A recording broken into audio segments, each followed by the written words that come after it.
so I think we are going to the lunch, but I would like briefly to introduce what is PostEurop, except for some of you that we already know. I mean, with a long tradition from Hellenic Post and Eurocert. I mean, some partners we have been in other projects together, of course, leading, but for the others, I think we are quite new. So, next slide, please. So, my name is Antonino Scribellito, and I am the project responsible for PostEurop.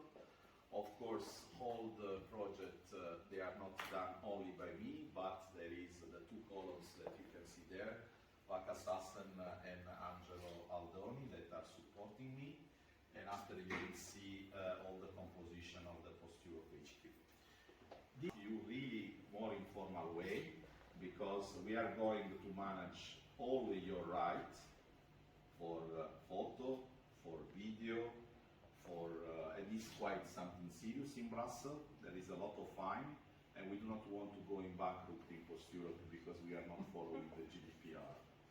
So we will ask to you, usually what we do when we organize the meeting, you sign the list of participants, we ask to you also to sign the GDPR. Because legally speaking, we need your authorization, your consensus must be expressed in written, not only oral. So you will receive in the next days an email, and we will tell to you more and more.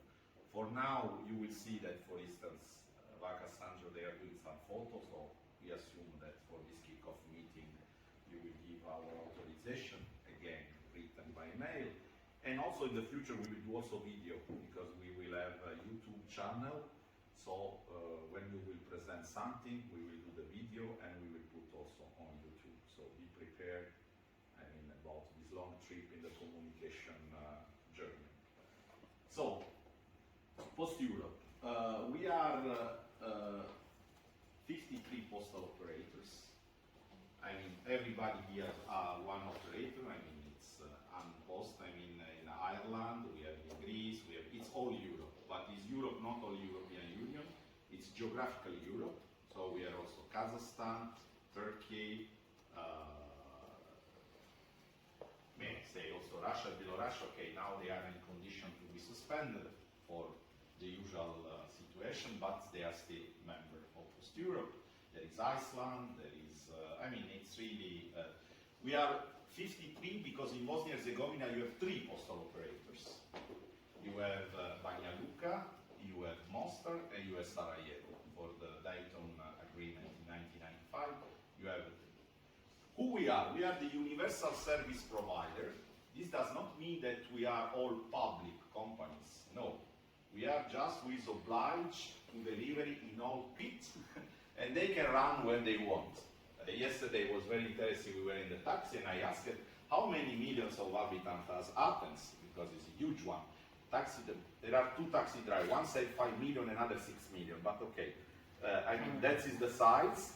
And they said, and I asked about Greece, and they said 11 million both. So this is confirmed. And so imagine that a competitor comes here in Greece. He took the market of Athens. He already took all Greece. And leave to us only to deliver in the rural area where, of course, the margin and the profit is. But we are obliged. We are universal service providers, so we must deliver everywhere. Also in the beautiful island of Santorini, Mykonos. Also on the mountains. Also on the mountains, yeah. I mean, Saloniki or in the Attica, no? Is a Greek region, I think. On the really a big challenge. Nevertheless, I mean, we were talking about educational. If you put all together this company, we have 2 million of employees, because still the postal sector is labor intensive.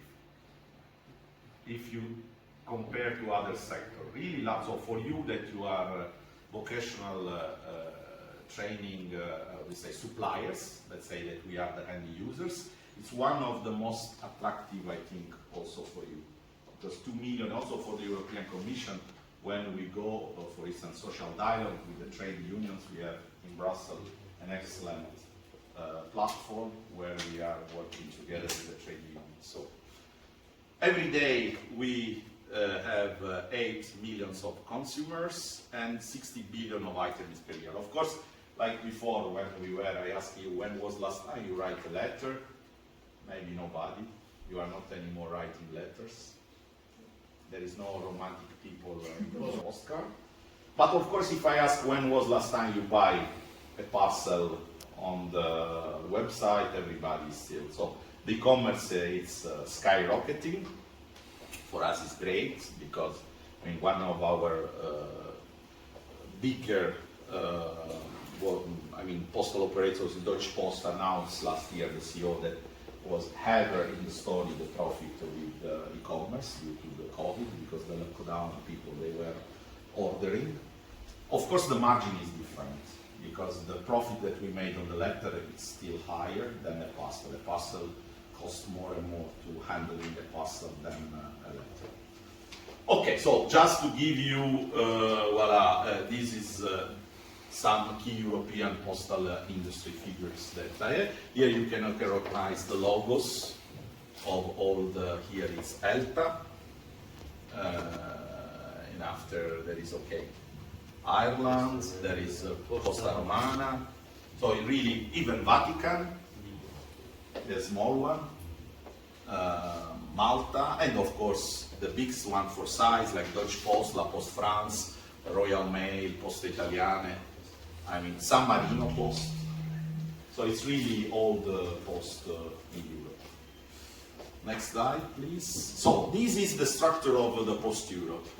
I underlined some working group, that is environmental working group, but during the presentation of Theodore, I had also underlined now the health working group, because we have an health working group. We did in the domain of health occupational stress management projects.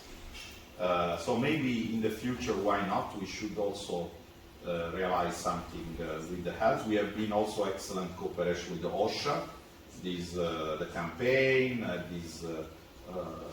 been there, I remember in Bilbao, we have, so, I mean, really, we have all, let's say, domain, training working group, health working group, environment working group. Of course, this is a CSR, it's corporate responsibility activities. For DigiGreeNPost, there is also our Green Mobility Forum, because it's operational about green. Imagine the huge fleet that the postal operator has. I hope that it's clear and that you can see clear, because sometimes I think with the light is... So this is, I mean, for you, I mean, from here I can see, but I don't know from... So not the details, but we see the columns. Yeah, but maybe, yeah. We see a slide. Then please, Johannes of Caristo, I think it's... Because this is the domain where we are working, I think, yeah. So you can see, really, there is operational, there is, these are the two big pillars with the European Union and UPU. These are for the lobbying part. There is transversal, we have security and custom. We have radar, is the transversal group of small operators. And we have best practice wide Europe that goes behind the European Union. And of course the structure is the headquarters with our Secretary General, the board, and the plenary. We'll have soon the plenary in Dublin in October. And there is also the training working group. Absolutely. There is the training working group here. And there is Aphrodite. I think she's now the chairwoman. So this must be a little bit update. And we did a lot with the training working group. We did a lot of projects. And Hellenic Post was leading a lot of these projects. So this is just the organizational structure. Next slide. Of course, the core of this structure is the PostEurop project team, as you can see, because we do project in all these pillars, in all these activities. So we move from operational, we move from environment, from training, from custom, from security. Really, it's a domain, everything. And this is the team. This is the Secretary General. Here there is a different responsibility.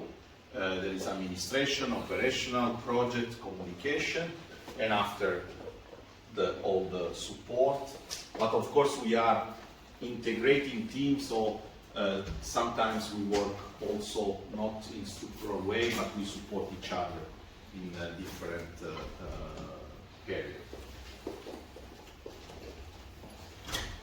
This is just a general overview of a project that we already accomplished. It was already mentioned. We had this cultural mediator with Erasmus Plus that we did together. New post we did together. Okay, this is the social dialogue. Innovate. So how you can see, we really did a lot of training. And Koglo, that is an operational, and it's also in cooperation with the Postal Slovenia, Hellenic Post, and Croatian Post. And we won an award there. It was the Triangle Award. And it's the first time, I mean, in the story that a consortium from the European Commission, led by our members and supported by PostEurop, win these awards. Was quite satisfaction. And here I put also the list. I know Mediterranean we like to put in, to see all what we have done in the past, so it's really for you to read. These were the projects before me arriving in PostEurop, and these are from 2005 when I start to lead the project department in PostEurop. Then it's all the projects that we did. It's quite impressive. And we arrived to the DigiGreeNPost Project, and of course the second part of presentation will start when we will talk about the work package and we will go in details. For now, I think we stop to the last baby, that is the DigiGreeNPost Project. And if you have questions on PostEurop, we are here, I mean, at your full disposal to answer. And I hope that I was able to present to you who we are, what we do, and what we hope to do also together. Well, of course.